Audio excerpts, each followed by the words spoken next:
ಅದು ಹೇಳಿದ್ರಲ್ಲ ಇನ್ನೊಂದ್ಸಲ ಹೇಳಿ ಬುದ್ಧಿ ಅದು ಯಾವ್ದು ಅದು ಶ್ಲೋಕ ಅದು ಶ್ಲೋಕಲ್ಲಿ ಸೂಳೆಯ ಮಗನುಟ್ಟಿ ಆಳುವನು ಮುನಿಪುರವ, ಯುದ್ಧವಿಲ್ಲದ ಮಡಿಯೇ ಪುರವಲ್ಲ ಕೂಳಾದೀತು. ವಾಮ ವಿಷ್ಣು ವಾಮಾವತಾರದಲ್ಲಿ ವಾಮನ ಭೂಮಿ ಕೇಳಿದ, 3 ಅಡಿ ಭೂಮಿ ಕೇಳಿದ, ಎಲ್ಲ ಕುಡಿತು. ಅಮೇರಿಕಾ ದೇಶದಲ್ಲಿ ಅಲ್ಲೇ ತುಳಿದವನ್ನ ವಾಮನ ವಿಷ್ಣು ವಾಮಾವತಾರದಲ್ಲಿ ಬಲಿಯ, ಅದನ್ನು ಮುನಿಪುರ ಅಂತ ಕರೆದರು. ಏನ್ಸಂಟ್ ಇಂಡಿಯನ್ ಹಿಸ್ಟ್ರಿ ಒಳಗೆ ಅಮೇರಿಕವನ್ನ ಮುನಿಗೆ ದಾನ ಕೊಟ್ಬಿಟ್ಟನಲ್ಲ ಅವನು, ವಾಮನಿಗೆ ದಾನ ಕೊಟ್ಟನಲ್ಲಪ್ಪ, ಹೌದು. ಅದು ಮುನಿಪುರ ಅಂತ. ಯುದ್ಧವಿಲ್ಲದ ಮಡಿಯ ಪುರವಲ್ಲ ಕೂಡ ಆದೀತು. ಮಣಿಪುರ ಅಂದ್ರೆ ಅಮೇರಿಕ ಮಣಿಪುರ ಅಂತ ಕರೀತಾರೆ. ಅದು ಅಮೇರಿಕ ಒಂದು ದೇಶದಾಗ ಎಲ್ಲರೂ ಸೇರ್ಕೊಂಡ್ರಲ್ಲ.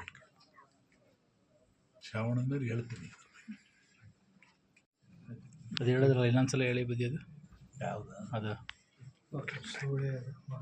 ಶ್ಲೋಕ ಅದು ಶ್ಲೋಕಲ್ಲಿ ಸೂಳೆಯ ಮಗನುಟ್ಟಿ ಆಳುವನು ಮುನಿಪುರವ, ಯುದ್ಧವಿಲ್ಲದ ಮಡಿಯೇ ಪುರವಲ್ಲ ಕೂಳಾದೀತು. ವಾಮ ವಿಷ್ಣು ವಾಮಾವತಾರದಲ್ಲಿ ವಾಮನ ಭೂಮಿ ಕೇಳಿದ, 3 ಅಡಿ ಭೂಮಿ ಕೇಳಿದ, ಎಲ್ಲ ಕುಡಿತು. ಅಮೇರಿಕಾ ದೇಶದಲ್ಲಿ ಅಲ್ಲೇ ತುಳಿದವನ್ನ ವಾಮನ ವಿಷ್ಣು ವಾಮಾವತಾರದಲ್ಲಿ ಬಲಿಯ, ಅದನ್ನು ಮುನಿಪುರ ಅಂತ ಕರೆದರು. ಏನ್ಸಂಟ್ ಇಂಡಿಯನ್ ಹಿಸ್ಟ್ರಿ ಒಳಗೆ ಅಮೇರಿಕವನ್ನ ಮುನಿಗೆ ದಾನ ಕೊಟ್ಬಿಟ್ಟನಲ್ಲ ಅವನು, ವಾಮನಿಗೆ ದಾನ ಕೊಟ್ಟನಲ್ಲಪ್ಪ, ಹೌದು. ಅದು ಮುನಿಪುರ ಅಂತ. ಯುದ್ಧವಿಲ್ಲದ ಮಡಿಯ ಪುರವಲ್ಲ ಕೂಡ ಆದೀತು. ಮಣಿಪುರ ಅಂದ್ರೆ ಅಮೇರಿಕ ಮಣಿಪುರ ಅಂತ ಕರೀತಾರೆ. ಅದು ಅಮೇರಿಕ ಒಂದು ದೇಶದಾಗ ಎಲ್ಲರೂ ಸೇರ್ಕೊಂಡ್ರಲ್ಲ.